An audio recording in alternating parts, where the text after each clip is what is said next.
Okay, the hour has arrived. Good afternoon. I'll call the March 23rd meeting of the Ag Finance and Policy Committee to order. This meeting will be held remotely and in accordance with House Rule 10.01. Roll call, Mr. Smith, please. Chair Sundin. Here. Vice Chair Vang. Here. Representative Anderson. Anderson present. Representative Burkle. Burkle present. Representative Eklund. Eklund present. Representative Hansen R. Hansen R present. Representative Hansen J. Hansen J present. Representative Cleavorn. Cleavorn present. Representative Lippert. Lippert present. Representative Lewick, excused. Representative Miller. Miller present. Representative Nelson. Nelson present. Representative Thompson. Thompson present. We have a quorum, Mr. Chair. Okay, thank you, Representative Anderson. I'm certain that you've inspected the minutes of the last meeting. What's your pleasure? I would move to ratify the meetings of our last meeting, Mr. Chair. Okay, are there any questions or corrections on those minutes from the committee? Okay, seeing none, all those in favor signify by saying aye. Aye. Aye. Those opposed, nay. Okay, that motion prevails. The minutes are adopted. We have 4 bills up today. I have the first 2 bills on the agenda, so Vice Chair Vang will assume the chair. All right, the first bill up is House File 3218. Mr. Chair, please move your bill and proceed. Okay, I move House File 3218 be recommended for placement on the general register. Members, this is going to be the vehicle bill for the omnibus ag policy bill, but since we didn't have a lot of bills that were strictly policy in nature, the decision has been made to just have policy and finance together in one bill. We're moving this bill out to the general register in the event a bill is needed to line up with the Senate later in the session. House File 3218 is a bill from the Department of Agriculture. It makes a very simple one-word change. It deletes the word pilot from the middle of the pilot agriculture microloan program, and again in the statute. It's okay. Again, it deletes the word pilot from the title of the pilot agriculture microloan program, and again in the statute. It's been a pilot program for a while, and this would remove that designation. We have Mr. McDivitt from the department available to answer any questions. Any questions? Excuse me. That's it, Chair Vang. All right, I will open the floor for questions from the committee. Representative Anderson. Thank you, Madam Chair. To the author, or maybe the Department of Ag person dealing with this, just a couple of questions. On page 1, line 9, it says the authority may contract with a bank. And then also on page 2, line 8, it says the authority may disperse the loans through a bank intermediary. Does that mean they don't have to? And if they don't, how would those funds be dispersed? I would defer to Mr. McDivitt on this. Mr. McDivitt. Okay. I'm Matt McDevitt with the Department of Agriculture, Ag Finance Supervisor, Chair Vang, Representative Anderson. We do work through intermediaries with these loan programs. So while the Rural Finance Authority can kind of go out on its own and do its own loans, in some cases we don't. So generally we're working through an intermediary to do that, as they also do all the payment collections and payments into us and things of that nature. Representative Anderson. Thanks again, Madam Chair. So are you comfortable with that language, or should it read shall disperse or shall work with? And that's something that we could talk about later. But the other question I have is on page 2, line 3.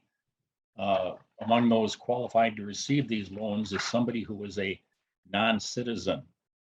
Again, explain how the taxpayers' money is going to go to somebody who may not be a citizen of the state or this country. Mr. Chair. I defer to Mr. McDivitt on this. Mr. McDevitt. Chair Bang, Representative Anderson. Yeah, as the law is written, that is not a requirement. So if the intermediary is willing to go ahead and do the loan and work with us to gather the funds and disperse them, that is not a requirement at this time. Representative Anderson, No further questions, Madam Chair. Representative Cleaver. Madam Chair, I would just like a general comment. I represent a community that has many legal immigrants who are here with appropriate documentation. And I would want to make sure that the legislation that we pass will also allow them to be protective and able to equally participate in our economy. Thank you. Thank you for that clarification, Representative Cleaver. Any further questions? All right, seeing no further questions, closing comments, Mr. Chair. Just thankful for the input from the committee on their concerns. Thanks for your support. I'm going to renew my motion at 3218 be recommended for placement on the general register. All right, the motion that House File 3218 be recommended for placement on the general register is before us. Mr. Smith, please call the vote. Chair Sundin. Aye. Sundin votes aye. Vice Chair Vang. Aye. Vang votes aye. Representative Anderson. Nay. Anderson, nay. Representative Burkle. Burkle, no. Burkle, nay. Representative Eklund. Eklund, aye. Eklund, aye. Representative Hansen, R. Hanson, aye. Hansen, R, aye. Representative Hansen, J. Hansen, J.I. Hansen, J, aye. Representative Cleavorn. Cleaver, aye. Cleavorn, aye. Representative Lippert. Lippert, aye. Lippert, aye. Representative Luick, excused. Representative Miller. Miller, no. Miller, no. Representative Nelson. Nelson, no. Nelson, no. Representative Thompson. Thompson, aye. Thompson, aye. 8 ayes, 4 nays, Madam Chair. There being 8 ayes and 4 nays, the motion prevails and House File 3218 is on to the next stop. Thank you, Chair Sundin. The next bill on the agenda is also Chair Sundin's House File 4366, the Governor's Supplemental Budget Recommendations. Members, on February 9th, the department did a comprehensive walkthrough of the Governor's Supplemental Budget Recommendations. At the time, since we didn't have a bill, we just heard about concepts. Today, we'll hear the bill and provide members of the public with an opportunity to comment. Mr. Chair, please move your bill and begin. Thank you very much. I'll move House File 4366 be laid over for possible inclusion in the supplemental finance bill. As Chair Bang mentioned, House File 4366 represents the bill that goes along with the governor's supplemental budget recommendations. Since the initial recommendations were released, the governor has also submitted some additional recommendations. They are contained in the H4366A3 amendment. I'd like to move that amendment and get the bill in the shape I'd like to present it. So I move that amendment. We have the A3 amendment. Chair Cindy, do you want to explain that, or would you defer to Deputy Commissioner? I will. Thank you, Madam Chair. I will defer to Deputy Commissioner Bobble from the department. Deputy Commissioner Bobble, are you here to explain the A3 amendment? Yes, thank you so much, Madam Chair. Can you hear me okay? Yes, we can. For the record, my name is Andrea Bobble. I serve as Deputy Commissioner at the Minnesota Department of Agriculture. The A3 amendment does contain the 3 additional revised supplemental requests for the governor's budget. The first is we're asking for a slight change in who the appropriation goes to for the rural mental health appropriation that we've had for a number of years. It would be going to the Region 5 Development Commission in collaboration with Farm Business Management. It does also include a slight increase for the 2 existing rural mental health specialists we have now, and then allows for some admin for Region 5 Development Commission if they so choose to use it or need it. They're also asking for 141,000 for fiscal year 23, an additional funding to administer the beginning farmer tax credit with 56,000 in ongoing for that. There is a sunset for the beginning farmer tax credit. We are hoping to see that extended, in which case we would like that to continue, but for now, that goes through fiscal year 2024. And then $1.5 million the second year for the Ag Innovation Campus, which is a project that the governor is very excited about, was there for the groundbreaking and wants to see it continue on and get finished. So that's the amendment. It adds on to the existing supplemental budget bill that I'll be walking through shortly. Okay, I just saw that there's also Commissioner Tom Peterson who can also present, or excuse me, I think that's for the bill. Never mind. Any questions to the A3 amendment? Representative Anderson. Representative Anderson, you are muted. You would think after all this time, I'd have this figured out. Anyway, thank you, Madam Chair. Commissioner Vobble, it was hard to understand some of the things you said. My speaker on my computer, I think, is not working correctly, but could you explain again the additional need for administrative cost in the beginning farmer tax credit in fiscal year 23 of 141,000? Is activity picking up in that program, or why the need for additional funding to carry it through for the next couple of years? Deputy Commissioner Vobble. Thank you so much, Madam Chair, and thank you for the question, Representative Anderson. I believe we've talked about this somewhat with our Rural Finance Authority as well. Representative Swedzinski had a bill in front of this committee. The beginning farmer tax credit program was added to our portfolio of programs without administrative funding. We've had a significant, I would say, interest in this program, and it continues to grow. We've also had quite an increase in interest in our RFA loans in general, the portfolio we offer there, which we're excited about, but we certainly do not have the staff capacity to keep up.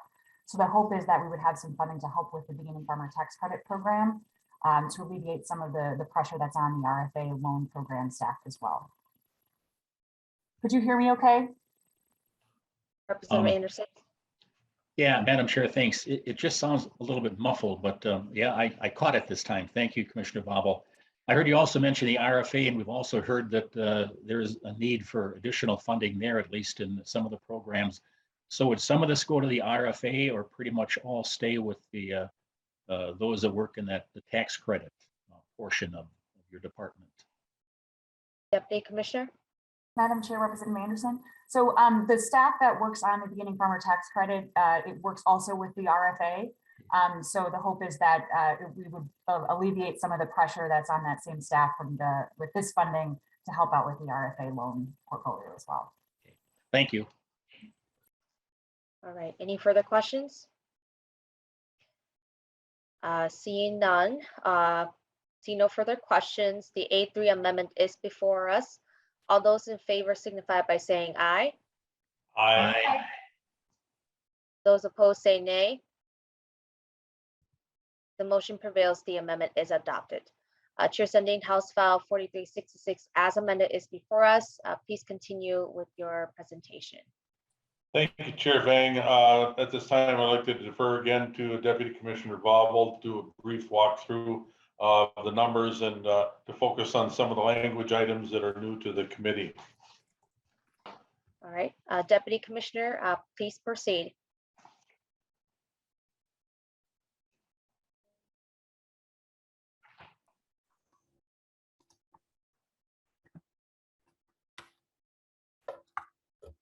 Chair Vang, I would ask Commissioner Vobble to speak a little bit slower so we get clarity on her testimony. Hey, can you all hear me now? I'm sorry, I'm having some technical difficulties. Yes, that's better. Okay, excellent. Thank you so much.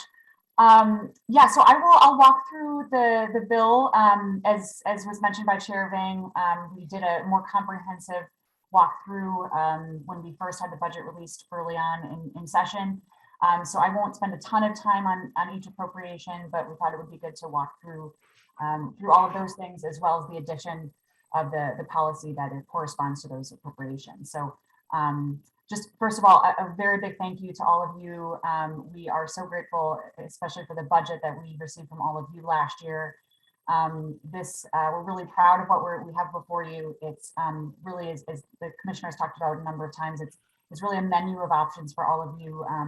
But we're really proud of the ideas that have come in. Many of them came in through a public portal that was set up. So some of these ideas really came from members of the public and people of Minnesota who understand what we need in agriculture. So we're really proud to be able to present it to you today. So I will just walk through, I've got the lines highlighted on each appropriation. So please feel free to ask questions or we'll wait to the end. So the first change is on line 3.23. We have $1 million for our noxious weeds program. We've been very supportive of this program in the past. It's been very beneficial with working with the counties, particularly on the fight against palmer amaranth. On 4.15, we have $5 million the second year for to establish a grain indemnity fund. We'll walk through that, though. There's a whole lot of policy related to the grain indemnity fund, which I will talk about later. So we'll dig into that a little bit more. 4.19, $100,000 to support our lab testing for our meat and poultry inspection program. 4.24 is $3 million for their Forever Green Agriculture Initiative through the University of Minnesota, which many of you are familiar with. 5.4 is $10 million for to create the Soil Health Financial Assistance Program, which is a new program that we've created, that we would be creating here at the department. It also would be harmonizing with another program within Bowser. On line 6.17, I'm sorry, 6.20, there's some additional language to just allow us to be able to use the farm safety grants that you all have appropriated to us to be able to use it for the second year. Line 6.28, we have $1.5 million for farmers markets and direct marketing producers. Line 7.6, $150,000 to create and implement a program for sustainable packaging, particularly aimed at specialty crop growers or those who have to comply with the Food Safety Modernization Act.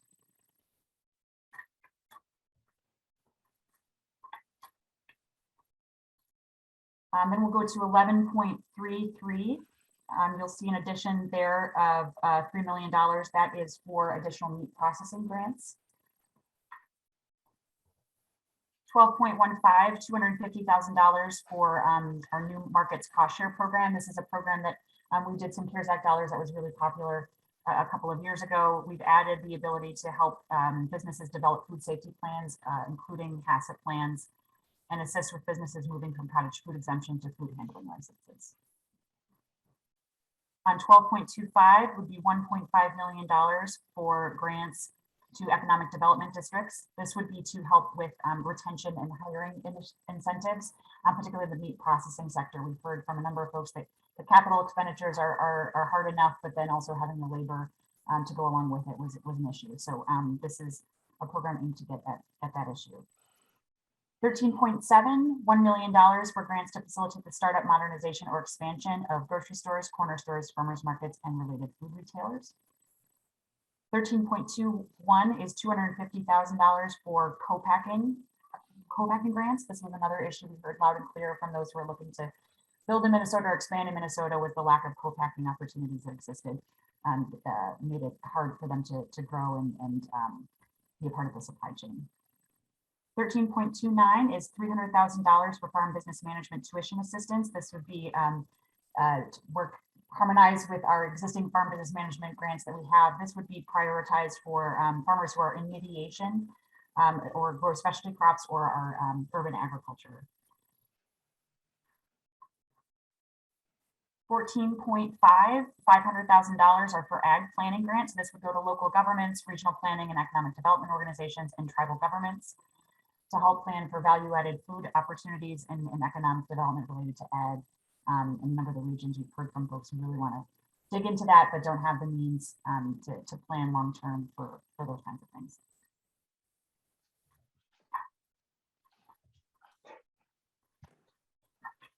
Okay, and I believe that is, oh, no, sorry. Then we go to 22.12.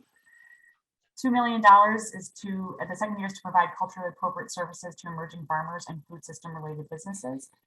This is also one that was wildly successful during the, when we had CARES Act dollars. We had a lot of demand for the dollars. It worked very well. We worked through some organizations we work closely with, including LEDC and others, and it was very well received. So we're hoping to get some additional dollars in there to help out those businesses. $2 million is for our IT modernization efforts. This is really important to the department. We have, because of COVID, a number of issues laid bare, but one of them being that the department could really use some ability to kind of get a little bit more online and accessible to those all around the state. We have also a number of people who work with a number of different units or sections within the agency, have several licenses or certifications, and it would be much easier for them to be able to access all of our services in sort of a one-stop shop. So this would really lay the groundwork for us to be able to offer that to those who use our services. 22.24, $1.5 million is for the ag emergency account that you all established a number of years ago. I don't have to tell you, I know we've heard this in the committee before from a number of our folks and the Board of Animal Health, but high-path avian influenza is likely here. We just haven't found it. African swine fever is on our shores. So we are wanting to make sure that we are adequately funded to be able to respond and prepare for those once they do make their way to Minnesota. 22.31, $3 million is for a hunger relief program with grants to Second Harvest Heartland and to the food group. And that would be also $1 million ongoing after fiscal year 2024. 23.15 is $2 million to MINSCU to support livestock process and technical education at Central Lakes College and Bridgewater College.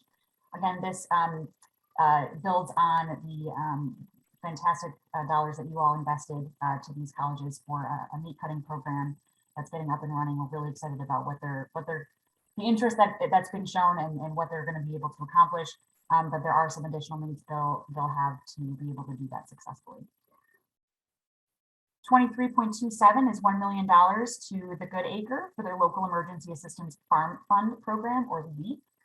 This is one I believe that came out of yet again the COVID-19 pandemic, and was very well received and went very well.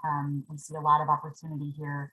It is one of those things that can cover a couple of different issues, one being hunger relief and also compensating emerging farmers who've lost markets. So we see a really good benefit for a couple of different reasons, and want to see that one grow. So those are the appropriation language, and then I think we'll dip into the policy. Madam Chair, did you want me to stop here for questions or just continue on? We can do questions after. Deputy Commissioner, you could just continue on, and then we can do questions at the end. Thank you so much, Madam Chair. So you'll see Article 3. This is the Board of Water and Soil Resources appropriation. As I mentioned, we were asking for $10 million to create a soil health program.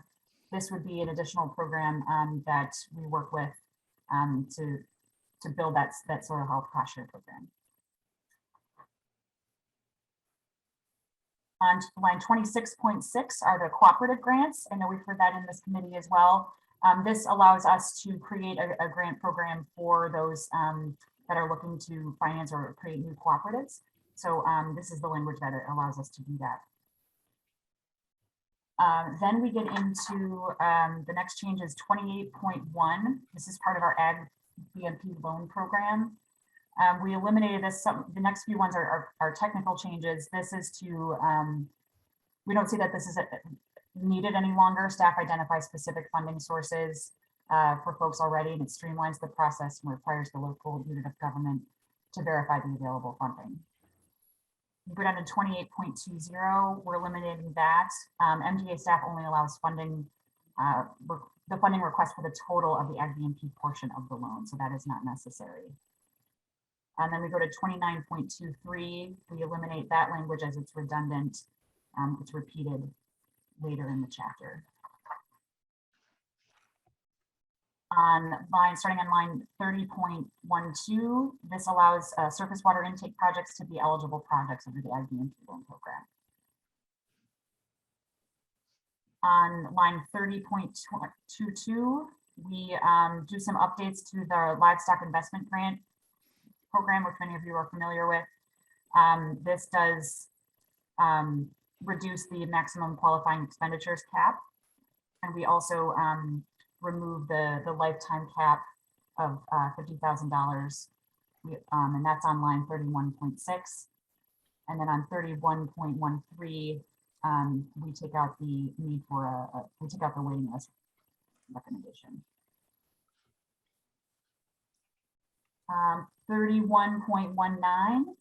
This again is the what I was talking about with the Soil Health Financial Assistance Program. This creates that program and gives us guidance on how to implement that. Starting on 32.11, this is related to the Oriented Strand Board Incentive Program that was created. There's no funding for that right now. I believe it starts in 2024 or 2025 maybe. These are some technical changes that we wanted to align this incentive program with another incentive program that we implement called the Bio Incentive Program. This would just allow it to be similar to that, so it's implementable once that funding does become available. We change things we just match it up to make it so that the reporting is quarterly. And then we also add the use of admin percentages if we need it, should the money become available. Line 33.15. We talked about this in the context of the drought package, but this reduces the average annual gross income from 50% to 20%, and then takes out 3 years and puts it down to 1. And then we start getting into the grain indemnity. So you'll get into 33.21. We eliminate the 180 days claim filing deadline for breach of contract. And then on line 34.11, we change it from this contract is not covered by any grain buyer's bond to may not be covered completely by the grain indemnity account. And so the final pages are the grain indemnity program that we are proposing to create. As I talked about earlier on, it's a one-time $5 million appropriation to establish the account. It sets a maximum value of $15 million with a minimum set at $9 million. So it would blink off and blink back on based on those numbers. It's collected on grain sales to Minnesota license holders. And it does have an opt-out clause for all producers of grain. In terms of payouts, cash sales and grain storage are covered 100%. We limit the payouts for voluntary extension of credit contracts. And there is zero coverage if the contract is over 3 years old. In terms of bonds, the only time that we will require a bond under this proposal is for new entities in their first 3 years of operation. They'll have to have a bond in place. The commissioner also has the ability to ask for additional bonds based upon financial reporting from other entities. It also allows the MDA to seek repayment of the fund through bankruptcy and in the event of fraud or negligence through penalty to members of the board or management. And I can talk a little bit more about that in terms of the need and why this is part of the proposal. I know a number of you are familiar with the failures we've seen in the past, including all the bond claims that we've been dealing with. Since 2016, we've investigated and facilitated bond payouts in 5 failures. That does not include pipeline. These 5 failures totaled $7.5 million in claims. Payouts totaled about $844,000 or 11%. Claims were received from 113 claimants across those 5 failures. So that leaves $6.6 million that Minnesota sellers were left to go unpaid. And just for context of pipeline, which is the most recent, we have received thus far about $5.5 million in claims from over 30 sellers of grain. Pipeline held a $500,000 bond, but the law only required them to actually have a $150,000 bond.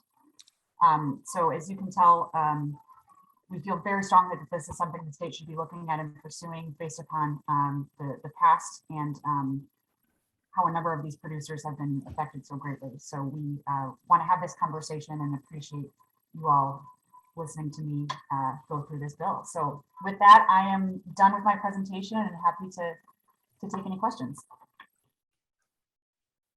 Hey, Commissioner Peterson, is there anything you'd like to say about this bill or anything you want to highlight or add on?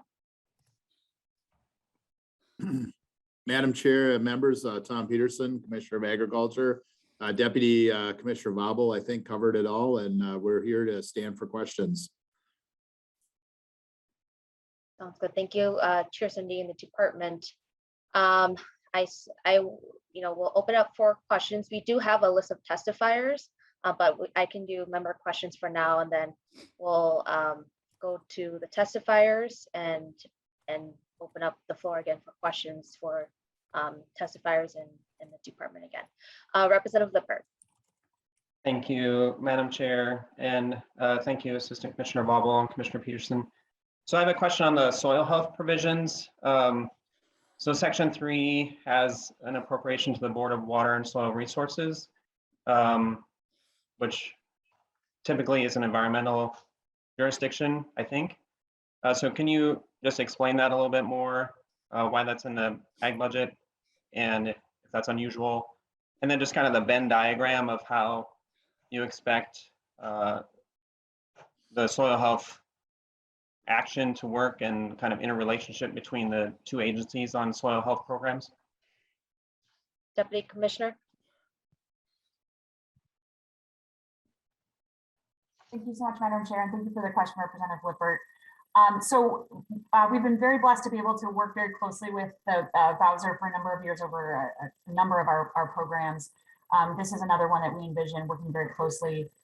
They have different expertise and different abilities that work and complement our staff pretty well. So we thought when we were looking at soil health as a whole, how we wanted to make sure that both of our agencies had the ability to use our expertise and implement those things, those best management practices on the ground. So this is, I think, the reason this was included is because we wanted to just kind of show that partnership with Bowser on soil health in general. We also are hoping to be able to, if we're successful in getting funds, to be able to work together with Bowser to leverage these for federal funding. As you probably heard, there's a number of opportunities at the federal level for climate smart practices, particularly USDA. And this would be a good way for us to be able to leverage additional dollars, not just at MDA, but Bowser as well. They also have some existing programs that have gone well that this could build off of. This would be a new program for MDA, but we would expect to work with Bowser to make sure that we're not duplicating efforts or offering duplicate services, but we have different roles involved in that, and we wanted to make sure to include that as a comprehensive package. Representative Lippert. Thank you, Madam Chair, and thank you, Assistant Commissioner Vobble, for that explanation. That's helpful. I just appreciate the efforts here and the focus on leveraging federal funding too. So thanks for the work and for talking a little bit more about it. Representative Anderson. Thank you, Madam Chair. Commissioner Vobble, question on a provision beginning on page 12, line 25, the 1.5 million for grants to small and medium-sized processing plants to recruit new employees. I can envision kind of a Wild West here with grants up to $10,000 for a new employee. There's nothing in the language that would preclude somebody from quitting at plant A and moving across town to plant B. How are we going to handle people just moving to claim this bonus, but not really adding any new workers? So how are you going to handle that? Deputy Commissioner. Thank you so much, Madam Chair, and thank you for the question, Representative Anderson. I think a lot of this we would, if we were successful in getting the funding, we would work to make sure that the request for proposals would reflect a lot of the issues that you brought up. We recognize that there are a number of possibilities, particularly this is a new program and there might be some things that we need to put some guardrails on, but I anticipate most of that would be in the request for proposals if we were to be able to do this program. Representative Anderson. Thanks, Madam Chair. I guess I'd be more comfortable if that were more spelled out in the language of the bill rather than leave it to rulemaking. We've had some examples of that, which hasn't exactly gone well in terms of some of us here at the legislature. Another question, I've heard talk that there had been discussion of giving a couple of counties in the metro here the ability to do their own food inspections, grocery store inspections, things like that. And now I believe there's additional money to do that for the department in the amendment. Just curious, why wasn't that part of the original governor's budget and not added here in the amendment, if I'm correct in that assumption, Assistant Commissioner Vobble? Deputy Commissioner. Thank you, Madam Chair, and thank you, Representative Anderson. Yes, you are correct that there. I know you probably heard from some folks about the retail food handling and the delegation of inspections. This is an issue that we've been trying to work towards the last couple of years. You'll recall we've had it in our budget a number of times in the past.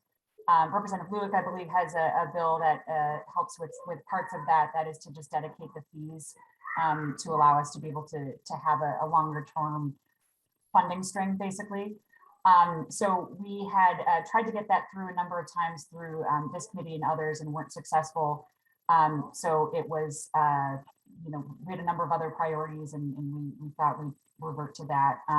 We are, however, committed to figure this out long term. I think the dedication of those fees, and we've also talked about doing it sort of a licensing modernization to look at delegation amongst a number of other pieces of what is somewhat an antiquated licensing system. So we would be interested in working through that as well, but it is not in this budget.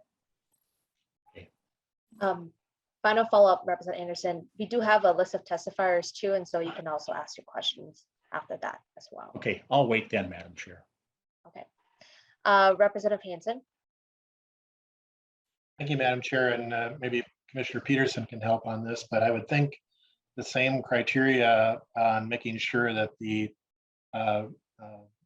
meat packing workers are $10,000 going there to people who are actually needing it would be the same that we're requiring on the drought aid, $10,000 to ensure that it's an actual farmer and that it's not the farmer's spouse and the farmer's children and the cousins and the dad, that the agency is going to make sure that these are actually the people that need it. So I think $10,000 to one is $10,000 protected to another. That's just a comment if the commissioner wanted to comment on that. Commissioner Peterson. Madam Chair and Representative Hansen, yeah, I think too, as we Deputy Commissioner Vobble said, the opportunities in the in the RFP as we look at it, and keep in mind, MMB watches what we do very closely on our grants, and we answer also to other parts of state government and have to be judicious with our grants, and and of course they're subject to audit, and so I think that we do as best we can as to put parameters on that, and so noted. I think to me this is a really unique idea.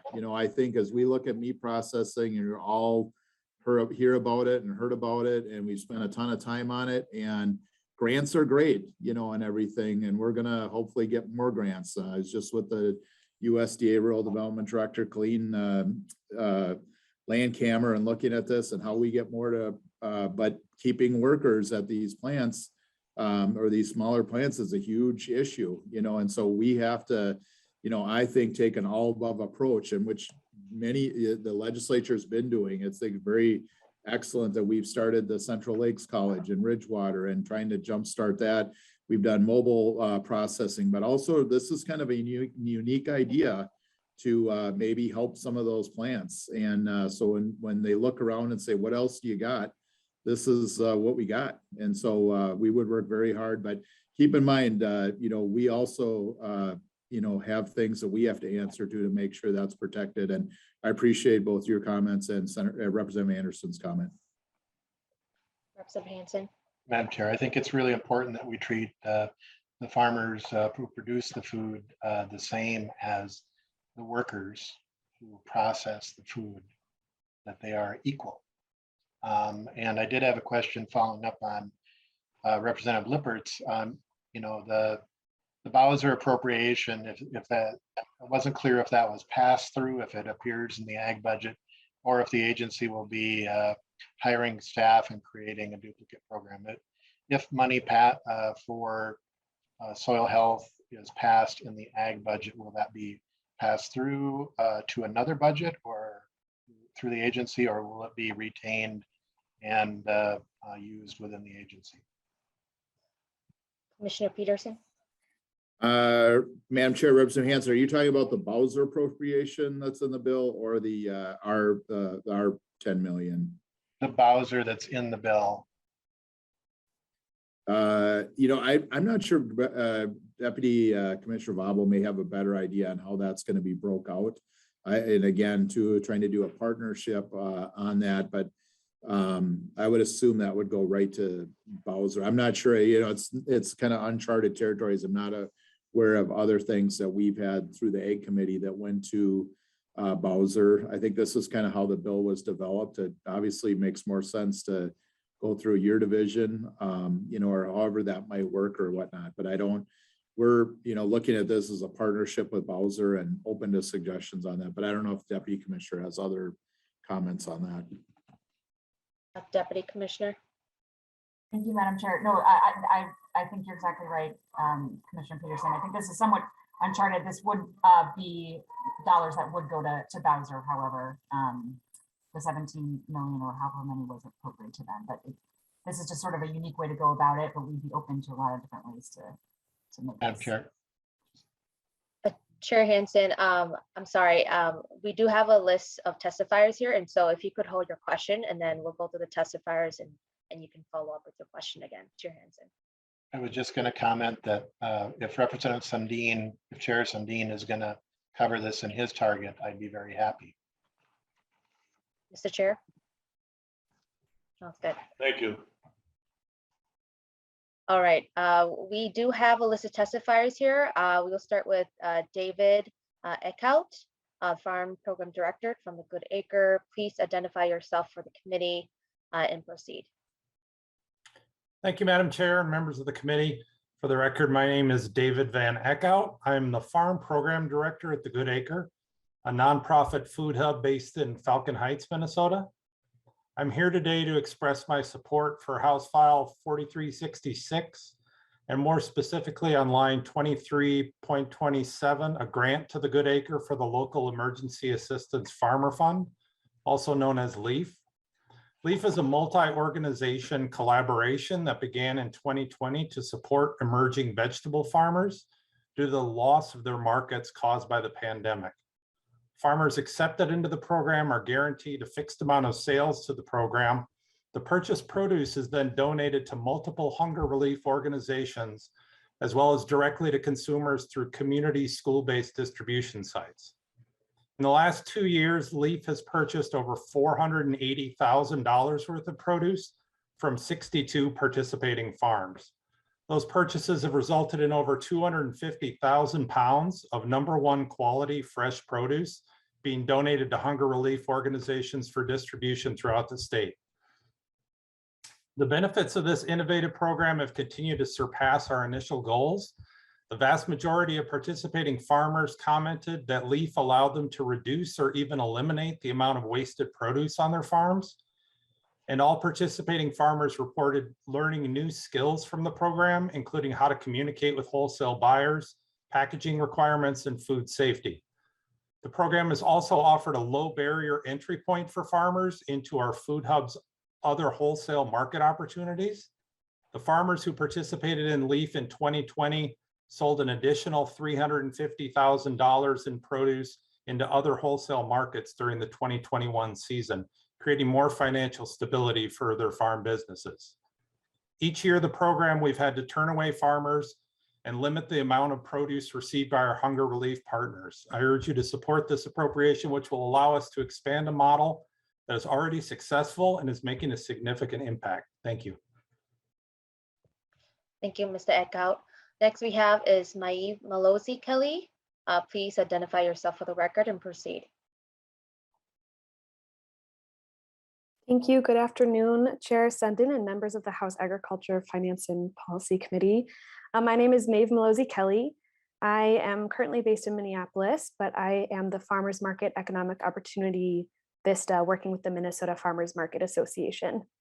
So MFMA is home for 350 plus farmers markets and 5,000 or so vendors throughout the state. We research, develop, and provide trainings for them on many aspects of food safety, food laws, and business management. I am testifying today because we strongly support House File 4366. Since 2021, I have been working with the Minnesota Farmers Market Association to collect data at farmers markets in the southeast region of the state.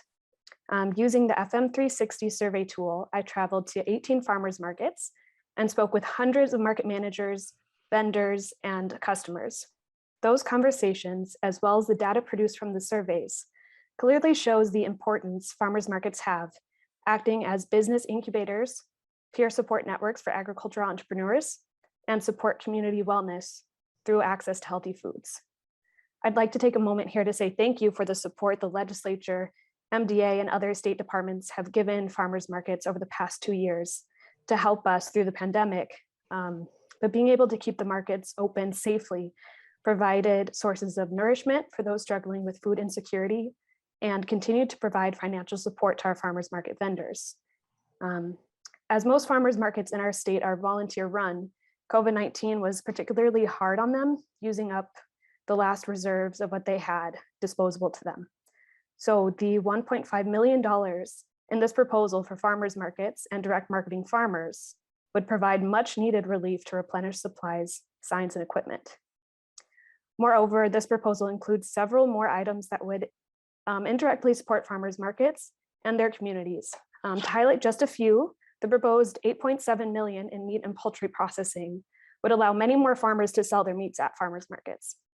The e-commerce cost share, farm business management grants, and $2 million for emerging farmers to connect with department programs would be extremely valuable to our market vendors. And finally, the investment to provide culturally appropriate services to our emerging farmers and food businesses would greatly benefit the Minnesota Farmers Market Association and our many collaborating partners as we work to develop successful farmers and food businesses. In summary, we see a lot of value for Minnesotan communities in this bill. It would provide support for building out much needed infrastructure. These investments not only solve some of the lingering difficulties from the pandemic, but also kickstart great development for our future. So on behalf of all of us at the Minnesota Farmers Market Association, I urge you to vote in favor of House File 4366. Thank you, and I will gladly answer any questions that you have. Next, we have is Stu Laurie from Minnesota Farmers Union. Please identify yourself for the record and proceed. Thank you, Chair Vang and members of the committee. For the record, my name is Stu Laurie, and I serve as Government Relations Director for Minnesota Farmers Union. Thanks for the opportunity to express our support for the governor's budget request. This is a strong supplemental request for agriculture that I think builds on the investments that you secured last session and the lessons that we learned during COVID-19. It's an investment that'll make our agriculture system more resilient and more fair. And given the time constraints, I'll work to highlight 3 provisions that we're particularly excited about in the administration's request, and then a couple pieces we'd appreciate your support for going forward. We've also submitted longer comments for the record that we hope inform your work on a final package. So first, from the package, we strongly support the proposed investment in building out our local and regional meat processing. I know I and others are before you a lot talking about this, but this is something our members are really passionate about, not only because they're experiencing the bottleneck in processing, scheduling livestock to be slaughtered, even 2 years in advance, but also because they see the value that livestock bring to rural communities. They recognize that building out our processing infrastructure, which we've neglected for decades, is a key part of them expanding and diversifying their operations and implementing some of the lessons that we all learned during COVID. Second, included in the package, we strongly support and thank the department for their work in crafting a really smart proposal to create a grain indemnity fund in Minnesota. The current system isn't protecting farmers, and that's evidenced most recently by the Pipeline Foods bankruptcy this summer. I think about one member who delivered grain the day before Pipeline filed Chapter 11. That family is out $80,000, a small operation with a handful of young kids. And as many of you know, that's not income. That is what they needed to pay their operating loan. Pipeline, as Deputy Commissioner Vobel said, had a $500,000 bond. They were only required by the law to have a $150,000 bond, and that's against well over $5 million in claims. In 2019, and in response to the failure of the Ashby elevator, the legislature tightened regulations, required more audits from elevators. But even with those tightenings, MDA couldn't have anticipated Pipeline's bankruptcy because the records that they received were so old. And I think the implication that that young family should have, asked Pipeline for their financial records before delivering grain doesn't make a whole lot of sense either. So, 15 other states, grain producing states, have figured out how to do this. So we're not reinventing the wheel.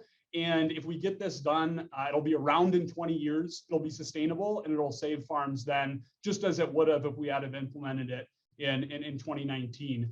Finally, in the bill, we strongly support the administration's proposed investment in helping farmers adopt voluntary soil health practices. There's a lot of great things we could say about this, and I know we've talked about it before, but quickly, those soil health practices, cover crops, conservation, tillage, those are some of the same practices that help retain moisture in the soil and can help producers be resilient to the rest of this drought cycle and future droughts. So we're really excited about that and thank the department for their work there. So those are three things included in the bill. Three things I wanted to highlight going forward as, first, and I won't dwell on it. We've heard some great proposals, Rep. Nelson and Rep. Anderson later today, on additional pieces that we could do to strengthen our meat processing system. We welcome the committee considering and incorporating those proposals. Second, Chair Sundin, Rep. Anderson, and others have been strong champions of biofuels in this committee, and we see the opportunity to build on that work that you all did last session to build out that infrastructure that can lead to broader adoption of E15 and higher blends. Briefly, biofuels are cheaper than gasoline, and we produce them here in Minnesota. Third, we so appreciate the administration, including Chair Vang's proposal to reauthorize cooperative development grants, and would appreciate you all considering dedicating funding to that. We work with members all the time who are looking at opportunities to reorganize themselves to process Minnesota grown products. That's good for those farmers, but also for communities. It shortens supply chains, keeps money closer to home, and keeps that money revolving in their communities. So those are 3 and 3. Again, we've submitted more complete testimony, and we really appreciate your consideration and your work to build a budget that helps create an agriculture system that's more distributed, more resilient, and more fair, not just for farmers, but for consumers and workers too, and across the supply chain. So these investments will be a big part of that, and I appreciate your time and happy to stick around for questions. Thank you, Mr. Laurie. Next is Laura Lemke. Please keep your testimony concise. We are running short on time. Laura, please proceed, identify yourself for the record and proceed. Madam Chair and members of the committee, my name is Laura Lemke, and I'm the Executive Director for the Minnesota Grain and Feed Association. We're a 115-year-old organization that represents the interests of the grain elevator and feed mill industry in Minnesota. I appreciate the opportunity to comment on the portion of the governor's supplemental budget bill that deals with the creation of a grain indemnity fund in Minnesota. And I feel it's important to be on the record as being in opposition to this proposal. I've provided written testimony outlining some of our concerns, so I'll be brief with my testimony today. Although I mentioned it in my written comments, I would like to reiterate that MGFA is disappointed in the lack of communication coming from the department regarding the creation of an indemnity fund.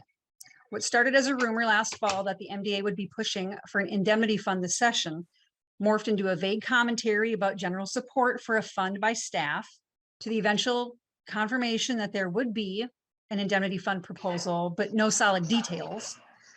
All session, the department has shared random details like a breadcrumb trail until a little over a week and a half ago, when we finally saw language on this proposal. At no time since last fall did MDA consult or involve the Grain Advisory Group, which is a group of grain industry and producer stakeholders, as they crafted their language for this proposal. Instead, MDA has scheduled a Grain Advisory Group meeting for tomorrow afternoon, after the proposed recommendations have been introduced and heard in both the House and the Senate Ag Committees. From my point of view, this proposal is a very top-down driven piece of legislation, and stakeholder input has no value as it's being treated like an afterthought. With the late release of the bill's language and lack of opportunity for stakeholder input, I urge the committee to pump the brakes on this concept and eliminate Section 15 of the bill through the appendix so that the Grain Advisory Group can discuss and voice concerns about this proposal. Thank you, and I'm happy to answer any questions from the committee. The next we have is Rachel Cisnolchik. Please identify yourself before the committee and proceed. Good afternoon, and thank you, Chair Vang. My name is Rachel Cisnolchik, and I am a public affairs specialist at Second Harvest Heartland. We are a food bank based in Brooklyn Park, Minnesota, and we serve 41 counties in central and southwestern Minnesota. I'm here today to testify in support of House File 4366, which, among many other things, includes funding for Minnesota's food banks to source local food from our state's growers, producers, and processors. This investment would build on a strong tradition of partnership between farmers and the Hunger Relief Network. Since 2015, Minnesota's Farm to Food Shelf program has enabled us to provide produce, milk, and as of 2020, protein to food shelves in all 87 Minnesota counties. These are the most in-demand items at food shelves and often among the most challenging and expensive for us to source. During the pandemic, we have also received support from the state and federal government to bolster our food sourcing, while also supporting Minnesota's agricultural community in a time of unprecedented need.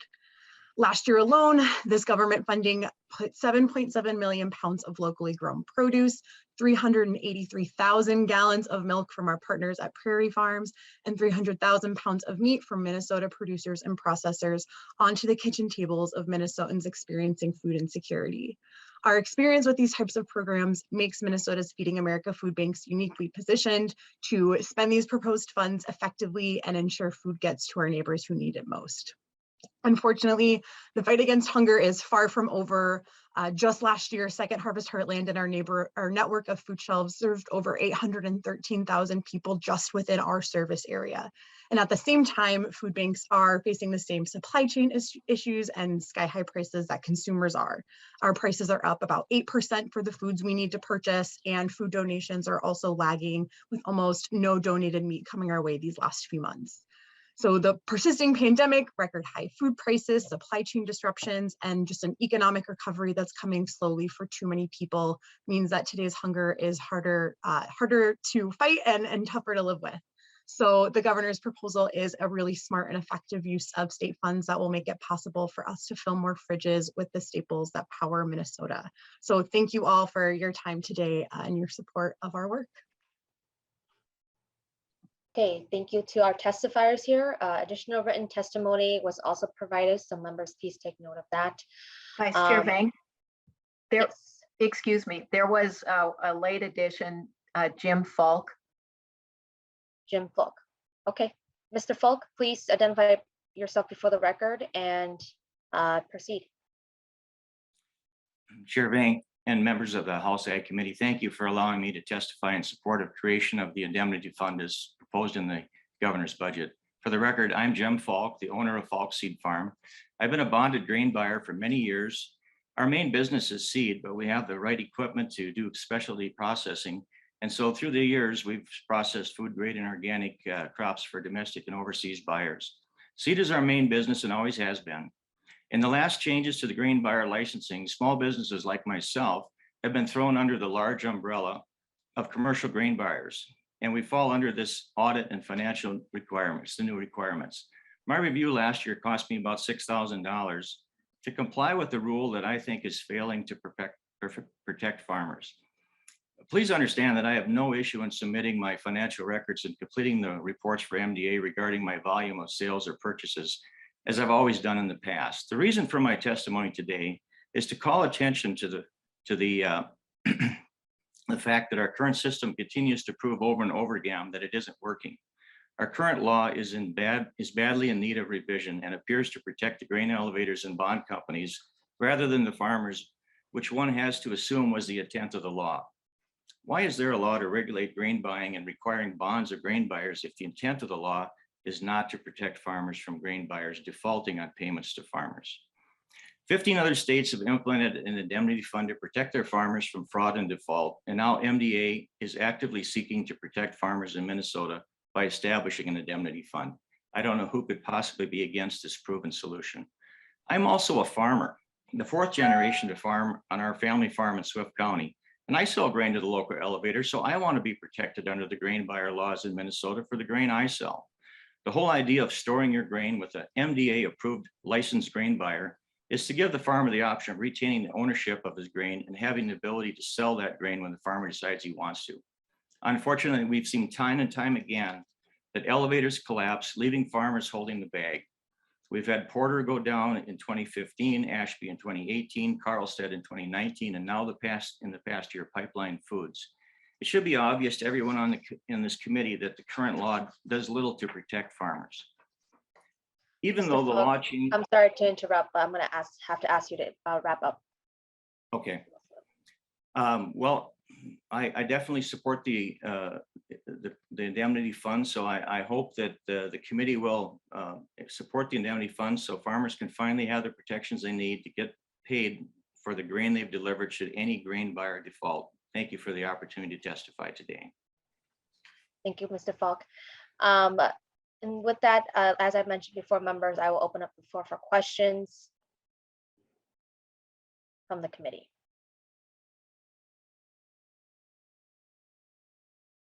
Representative Anderson. Thank you, Madam Chair.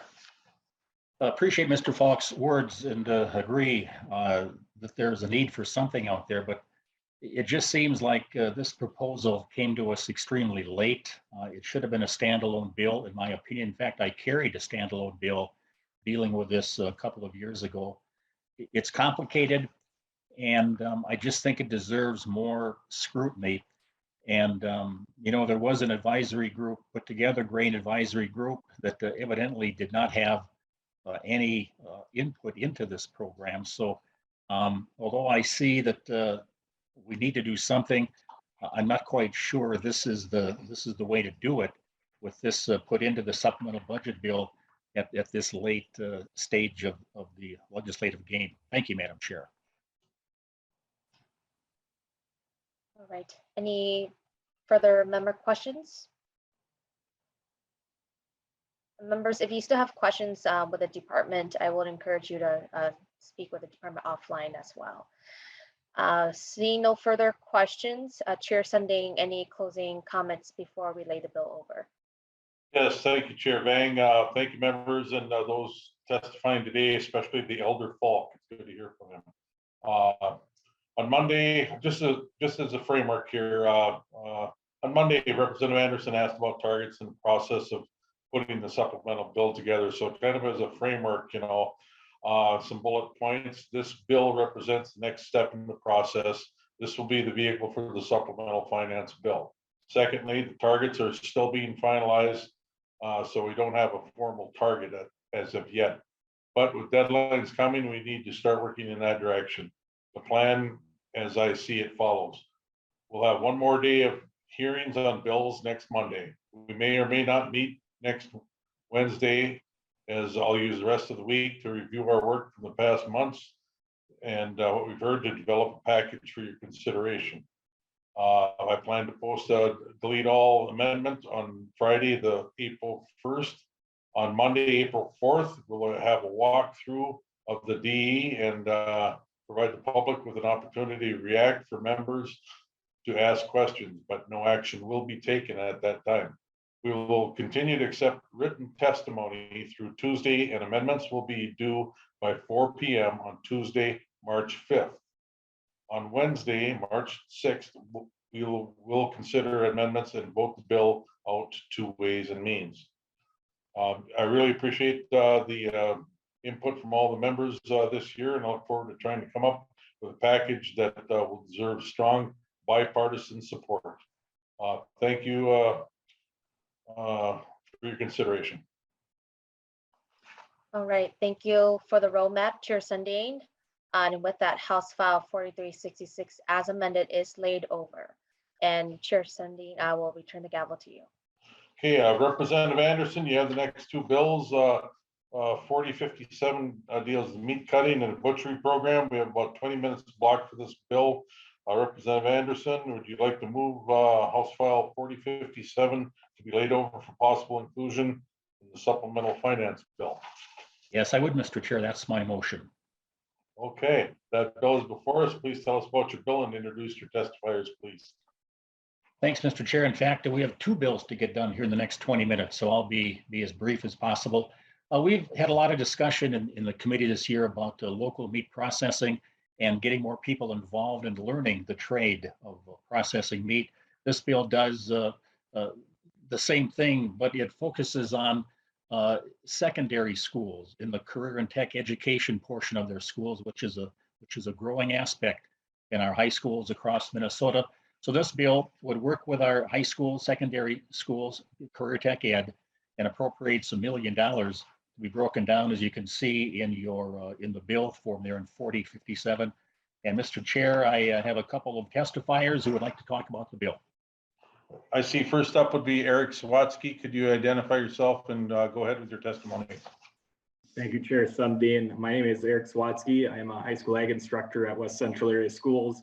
We're located between Morris and Fergus Falls. I'm currently testifying from Barrett, Minnesota.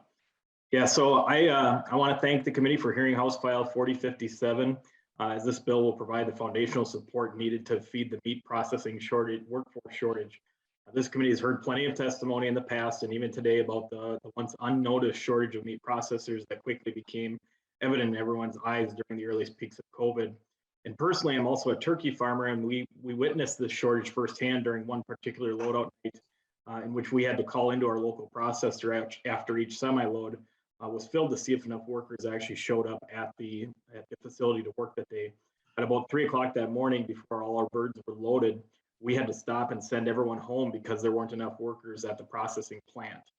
Many steps have been done since that time to start to address the issue, but there's still a lot more that needs to be done. As an ag teacher, I enjoy helping students learn how to plant their first crop, read a fertilizer recommendation report, burn up welding rods, tear down and repair and rebuild small engines, and much more. Each of those tasks helps them to lead to interest and potentially steers them to career paths in agriculture. Unfortunately, meat processing just has largely been missed as a topic of instruction. We do teach some cut identification as well as yield and quality grading, but we, for the most part, don't teach the active processing of meat products. If we are to address this workforce shortage head on, we must start with as large of a talent pool as possible. By providing schools with grants to purchase the startup equipment and to upgrade teaching labs to provide for safe food handling, we'll be providing a one-time boost that will sustain for decades to come. These grants will spread the experience of meat processing out to thousands of students across the state, and we're excited that that would potentially be a great feeder then to Central Lakes College and Ridgewater College's programs. The type of educational experience is unique. It requires a very unique lab space that most high schools simply don't have. Career tech educators should be able to design curriculum that works around the depth of their training and that what best fits their program. And then this provides that funding to be able to support the purchase of the equipment and upgrade the lab space to meet those needs. Every day, students across Minnesota are burning up welding rods, they're filling pots with fresh potting soil, adjusting carburetors, learning how to read EPDs and select for genetic superiority. I really can't wait for the day when students will also be watching a demonstration on each of the different steaks and then cutting up a loin and turning around and practicing those skills in hands-on lab experiences. There's no doubt in my mind that this is the best investment that will lead to hundreds of future butchers and meat processors talking about getting their first experience in the current technical education lab or classroom. Although not giving testimony today verbally, I was asked to mention that Minnesota Farmers Union is in full support of this bill. They have a working group that has been a key player in developing the language and the concepts behind this project. I hope that the committee sees the incredible benefit that this bill will have not only on the meat processing industry, but also the amazing opportunities we can be able to provide for our students. Thank you for your time and consideration. Thank you, Mr. Swatsky. Next up, we have Jaden Carey. She's a student from Bram Area Schools, member of the FFA. Jaden Carey, please identify yourself and offer your testimony. My name is Harry. I am a junior at Bram High School, which is about an hour north of St. Paul. I'm part of the Minnesota FFA group, and I participate in a number of competitions, including meat judging, small and large animal judging, horse evaluation, and a couple of other competitions and training days throughout the year. Participating in these activities really interests me because it gives me a more hands-on experience than I get in the classroom and throughout other programs. I participated in a meat judging career development event for FFA. This event was held at the Foley Locker, a fully working meat processing facility. It was an experience that I've never gotten to fully observe, but I have seen bits and pieces of it since my family raises beef animals or butcher. My family uses a private butcher that comes out to our farm. He and I have had many discussions about his business, and he has told me numerous times that he has nobody to take over his business after he retires because there is nobody willing to trust him. They have never been introduced to what it is that he is doing. So nobody gets interested in doing the processing of animals unless they are brought around the process to show them what it is. Getting that real hands-on experience and just watching how fast and easy they made the whole process seem way different than what I had thought it was going to be like. That one day brought up a lot of interest in that field for me. I know that in my school and many others, it would interest a lot of students seeing as it is something different from what we are already given for classes. And if any student has just a slight interest in doing something along the lines of meat production, it will give them the opportunity to explore this area and see if it is something that they would like to do in the future.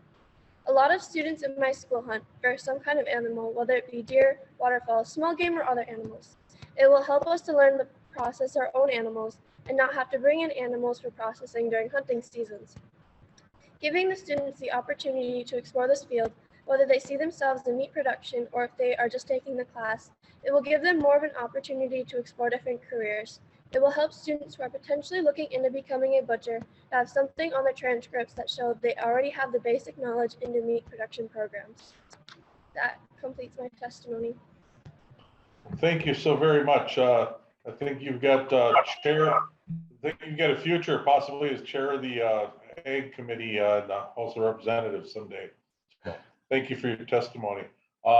Available for questions. We have department professionals as well. Are there any questions or discussions for the author or the testifiers from the committee? I see two hands up.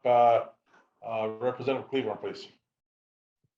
Thank you. And I would like to thank Jaden for her testimony. It's always great to hear from our students.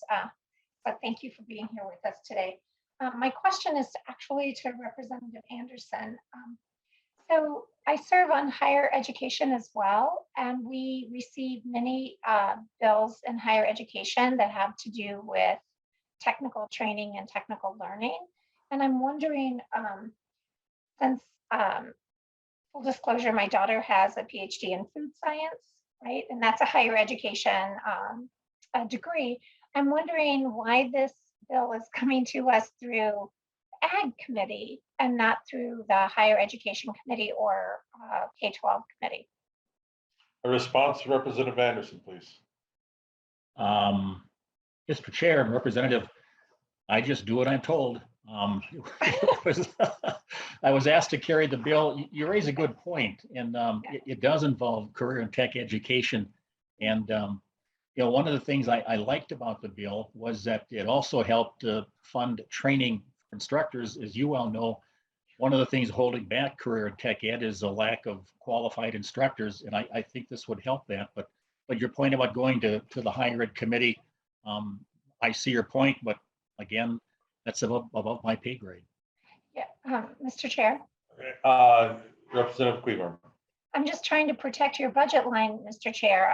There are things coming before the Ag Committee that are like, well, we could use that money for different ag things as well. But In all seriousness, when we're talking about making sure that we have a pipeline going forward, I think it would be very good for us to have those educators who are available in our state colleges and universities for these programs, and that it would also be part of our post-secondary education that our high school students could take for college credit. So there are serious reasons for us to think about this in the higher ed budget as opposed to the ag budget. But Jaden, I'm excited to hear your testimony, and thank you again for bringing that student perspective to our committee. Thank you. Thank you. Representative Thompson, please. Yeah, so Representative Cleveland asked one question that I was going to ask, so that one's out the way. But I like this concept.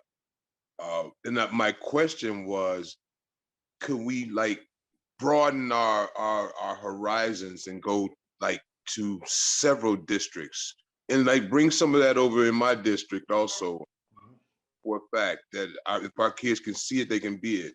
And so if we want to do right by our future, it's imperative that we reach out to other communities outside of rural Minnesota and inside like Minneapolis, St. Paul, Roseville, Washington County, all these different other. And so that's just something I wanted to just throw in the pot.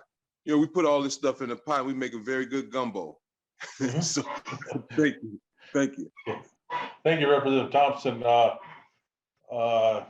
Seeing no further discussion, any closing comments from the author on the bill? Thanks, Mr. Chair. No, this bill is not specific where the money would go. So any district that has a career and tech ed program would be eligible for funding under this program. Again, thanks, Mr. Chair. Also supporting this bill is the Farm Bureau, in addition to the Farmers Union. So with that, Mr. Chair, I would move that House File 4057 be laid over for possible inclusion. It would fit nicely in the ag budget that you presented. The Department of Agriculture is moving well in this area, so it would be a good fit, Mr. Chair. Thank you, Representative Anderson. Hearing that, House File 4057 is laid over. Our last bill is something we heard last year. Representative Anderson, House File 2147, please. Mr. Chair, yeah, I'll move House File 2147. It was a bill that we heard last year. There is an amendment, the DE1 amendment. I would move that, Mr. Chair. It just gets the bill in the proper wording form to make it the second year of the biennium. So I'd move the DE1 amendment, Mr. Chair. Okay, any comments on that? Okay, we've heard the DE1. All those in favor say aye. Aye. Aye. Opposed? Okay, we have the bill as amended. Go ahead, Representative Anderson, please. Thanks, Mr. Chair. We talked about this last year. I think it's an important part of how our counties work in the area of agriculture and also in the areas of not just weeds. I have a testifier, and he's going to speak to the bill. We have about, I believe, 10 minutes left, so I'd like to hear our testifier, who was the head of the State Organization of Minnesota Ag Inspectors, Mr. Chair. Okay, thank you. Please identify yourself for the record and go ahead with your testimony. Good afternoon, Mr. Chair, Representative Anderson, members of the committee. My name is Joseph Enfield. I am the County Agricultural Inspector of the great county of Carver, and I am representing the Minnesota Association of County Agricultural Inspectors.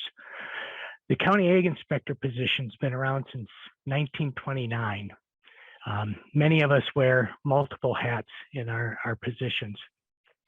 The County Ag Inspector is mandated to ensure that the Noxious Weed Law, Chapter 18, is carried out within our individual jurisdictions. We also provide the primary technical support and education and training to help the local weed inspectors, which are township officials and also city officials, to help them do their job. I see us, the ag inspectors, kind of a first responder for noxious weed issues. I mean, we make over 10,000 contacts a year with landowners and concerned citizens regarding weed issues. We also assist MDA and other programs as available and or requested with the seed program, fertilizer, and the plant pest programs as well. The ag inspectors have provided a quarter of the annual seed samples collected statewide for seed testing. We've got I believe, a great working relationship with MDA. They've been instrumental in providing support to us to help us do our jobs through training, laboratory support, enforcement materials, and direct technical assistance. When I became the county ag inspector in 2008, there were 12 individual noxious weeds on the list. Today, the list has grown to 46. And the importance of the ag inspector to assist and educate is vital to minimize the negative impacts that these weeds can cause to agriculture, private and public lands. It's well documented that costs of being proactive are much less than reactive. And actually, this funding would allow that county ag inspector to be more proactive with the noxious weed issues and also be able to assist MDA and other programs. With that, we do have letters of support from the Minnesota Invasive Species Council and also the Minnesota Association of Townships. With that, I guess I will leave it up for questions if you may have. Thank you for your time. Well, thank you, Mr. Enfield. That's appreciate your attendance today. We also have department staff on tap to answer questions. Are there any questions for the author or the testifier? I see Chair Vang, please. Thank you, Mr. Chair. Representative Anderson, is this a one-time appropriation or is it base funding? This would be base funding. Representative Anderson. Oh, Madam Chair, or I'm sorry, Mr. Chair. Representative Bang, this would become base funding. Okay. Thank you. Chair Vang, anything further? Nope, that is all. Okay. Any other questions from the committee for the author or the testifier? Okay, I see none. So no further questions. Any closing comments from the author before we lay this bill over? Thank you, Mr. Chair. Representative Cleavorn, when we heard this bill last year, you raised a good point about too much for admin in the bill. As you can see, we've really scaled that back to 2.5%. So most of this would be going out to the country, the boots on the ground folks, the county ag inspectors, the $1 million appropriation. And mentioned earlier, the same amount is in the governor's supplemental budget for noxious weeds. I think this would be a good fit for that money in the governor's budget as well, getting it back out to the counties, to the folks that do the work, get the work done, and to make sure we get the weeds such as wild parsnip and whatever else out of the way. I see there may be a question, Mr. Chair. Oh, okay. All right, great. Representative Cleavorn, you have an addition to the conversation? Oh, it's just good sparring. No, I was actually looking at that myself. Thank you. All right, take care. I'm glad you've noticed and paid attention. Take care. Okay, thank you. Representative Anderson then. Yeah, again, thanks, Mr. Chair. And as you can see by looking at the bill, that it's prescriptive that these county ag inspectors, they attend training, they coordinate with the commissioner, they compile reports, they attend short courses and conduct annual meetings. They do a lot of work out there in our counties throughout the state of Minnesota in the never-ending battle against noxious weeds here in our state, and they do other things as well. So with that, Mr. Chair, I would move that House File 2147 as amended be laid over for possible inclusion in the supplemental ag budget bill. Thank you, Representative Anderson and Mr. Enfield. Appreciate the input today. With that, 2147 is laid over. So that concludes our business here today. Thank you, members. We are adjourned.